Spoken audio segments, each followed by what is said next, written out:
তো শুরুতে লক্ষ্য করলে দেখবেন আমার বাইকে অলমোস্ট তেল প্রায় শেষ। তো এখন একটা জিনিস আসলে মানে ওটা দেখতে যাইতেছি যে আমরা তেলের জন্য তো হাহাকার করছিলাম, বাট এখন পাম্পের কি অবস্থা। তো আমাদের এলাকার যে পাম্প দুটো ছিল যখন তেলের সংকট মানে অকল্পনীয় বাইক ছিল ওই জায়গায়, বাট এখন চলেন যাই, তেল যেহেতু লাগবে একটু অবস্থা দেখে আসি যে কি অবস্থা। এখন তেল পাওয়া যায় নাকি এখনও বলে তেল নাই, আর যদিও থাকে তাহলে পাম্পের মধ্যে কীরকম ভিড়। তো এটাই তো হচ্ছে প্রধান পাম্প। হ্যাঁ, তো দেখি এটার মধ্যে দেয় কি না, আছে মনে হয়।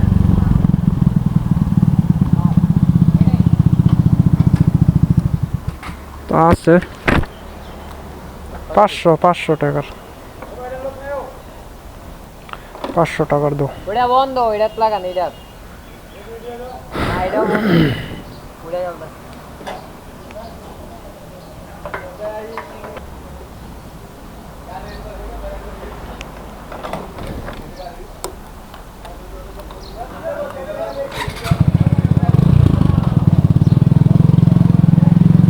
এটা হইতেছে আপনার প্রধান পাম্প। তো দেখলেন কোনো বাইক নাই, কিছু নাই। আর এখন এই চিত্রটা দেখেন, এটা আপনার এই যখন সংকট ছিল তখন, হ্যাঁ একটু ভালোভাবে দেখেন লক্ষ্য কইরা। তো এইটাই হইতেছে ওই পাম্প। তো সংকটের সময় এত পরিমাণ মানুষ ছিল, বাট এখন আপনার আমি 500 টাকার নিলাম, যেহেতু আমি ওই যে আরেকটা পাম্পের কথা বললাম ওইটার মধ্যে যাবো, তো এই কারণে ফুল করলাম না। তো সংকটের সময় আপনার এটার মধ্যে প্রচুর পরিমাণে বাইক ছিল, ইভেন আপনার তেলও নাই। হ্যাঁ, বাট এখন আপনার বাইক নাই একটাও, বাট তেল আছে, যত চাইবেন ততই দিব। তো চলেন এখন আপনার সৈয়দপুর যাই। সৈয়দপুর হয়তো আপনারা অনেকে চিনবেন যারা আশেপাশের, আর যারা দূর থেকে দেন তারা চিনবেন না, বাট এই ব্রিজটা পার হইলেই ওই পার পাম্প আছে। তো চলেন ওইটার মধ্যে যাই, তারপর আবার ওইটার চিত্র দেখাবো আপনাদের।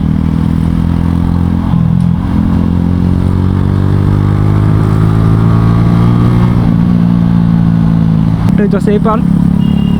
তো চলেন এই পাম্পে যাই। আপনার সংকট কাটানোর পরে আমি এই পাম্প থেকে অলরেডি আরও 2-3 বার ট্যাঙ্ক ফুল করে ফেলছি। তো চলেন এখন যাই, মানে একটু ভিডিও করে আপনাদের দেখাই যে কি অবস্থা। তো দেখতে পারতেছেন পাম্পে কোনো বাইক নেই। আর আপনাদের আগের চিত্রগুলোও দেখাই, এই যে এখন দেখতে পারতেছেন এগুলোই তো আপনার আগের। হ্যাঁ, তো এটার থেকে ফুল করবো যতটুক ঢুকে। তো দেখতেছেন কোনো বাইক নেই, কোনো কাস্টমার নেই। ফুল করে দেন।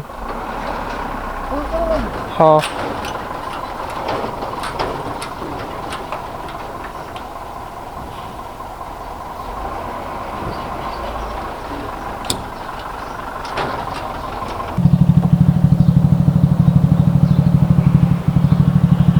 তো দেখতে পারলেন ওইটার থেকে নিলাম 500, ওইটার মধ্যে কোনো বাইক নাই, আর এটার মধ্যে কোনো বাইক নাই। আর এটা থেকে ফুল করলাম 700 টাকার ঢুকছে, ওটা 500, এটা 700।